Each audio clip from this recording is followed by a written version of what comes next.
succeed? You know, Norman Borlaug was a high school wrestler. And he said and told me that he learned on the wrestling mat to use all of your strength, all of your determination, to not be pinned, to never allow your opponent to put your shoulders down on the mat and pin you. And he had that grit and determination that he carried all through his life.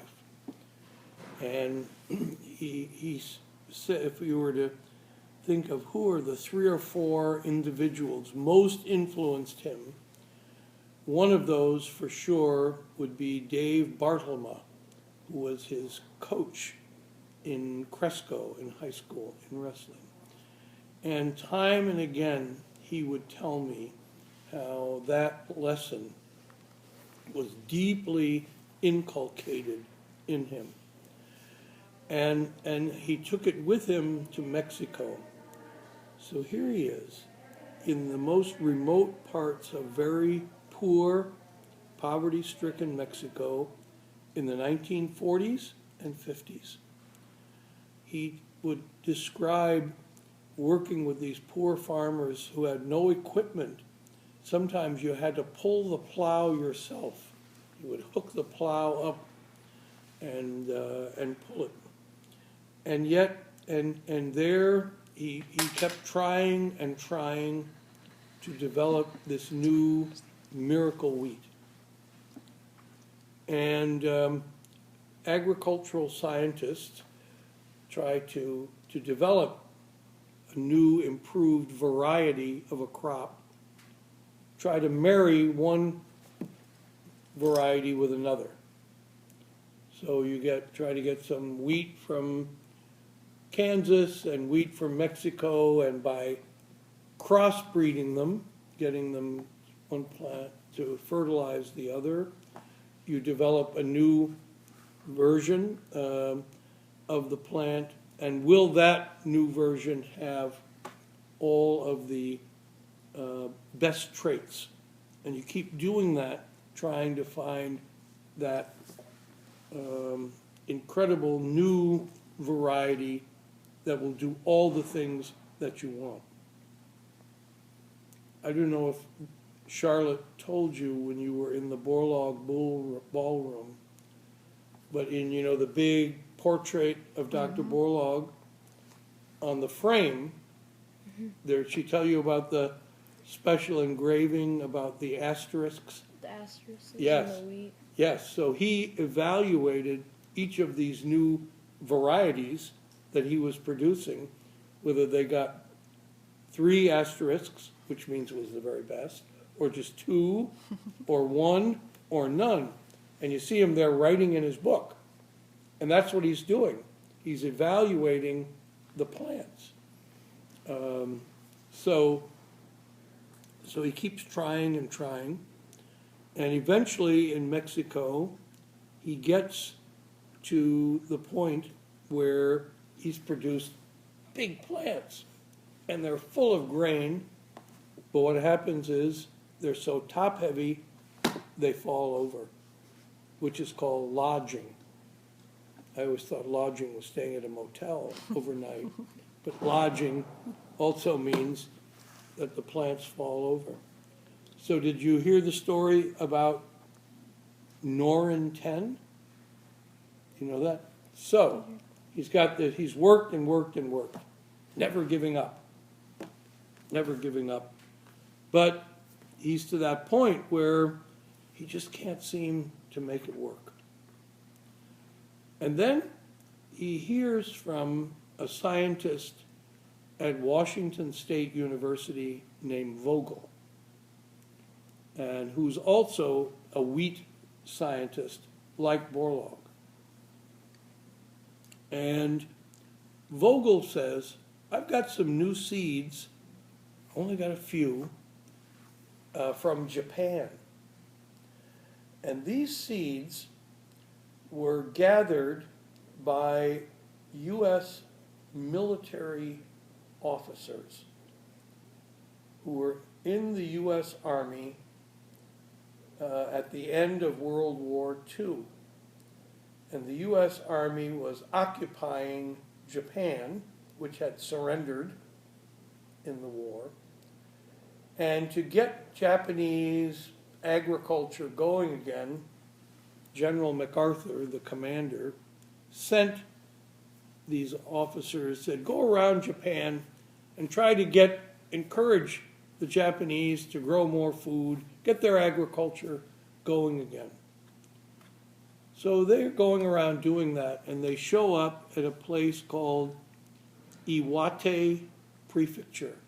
Means like Iwate Province, like Iwate State, like going to Iowa, except it's in Japan. And they meet a scientist there named Gonjiro Inazuka. Gonjiro Inazuka. Like Borlaug, he's a wheat scientist. And he's done something that none of them had ever seen before. He had developed wheat plants that were short, but had very, very strong stems on the plant. They had strong legs. And they had never seen this. And they got some of his seeds from him. And the way scientists have been doing this for generations, they share the seeds with Americans, including Professor Vogel at Washington State University.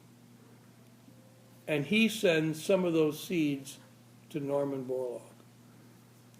And Borlaug takes them out and plants them and produces some of these Japanese called dwarf wheat varieties. Dwarf wheat. And the name they had in Japan was called Norin 10. Norin 10. And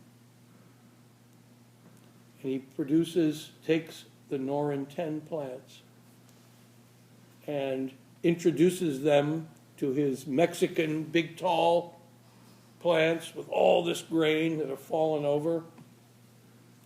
And he crossbreeds them, and a new variety is developed. And it's what's called the Eureka moment. The moment when, using all the science, he produces this new variety of wheat, half Japanese, half Mexican, that produces large amounts of grain, but has a strong leg and can still stand up and doesn't fall over. And it's the moment of incredible triumph. And he gives these new seeds to the Mexican farmers that he's working with, and they have such great success. They have crop yields like they've never seen before. And at the harvest, they hold this celebration, and they bring Dr. Borlaug in, and they're singing, and they are so incredibly happy.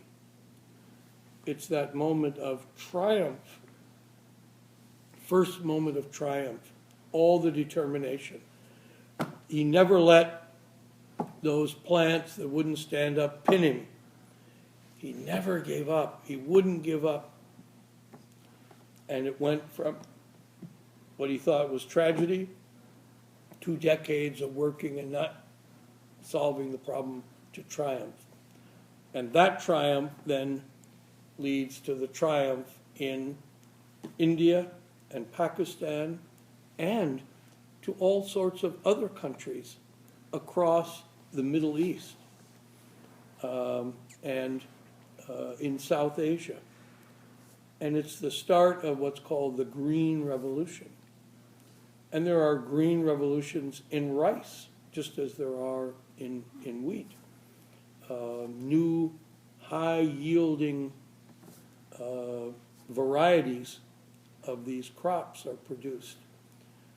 And it leads to what I call the single greatest period of food production and hunger reduction in all human history.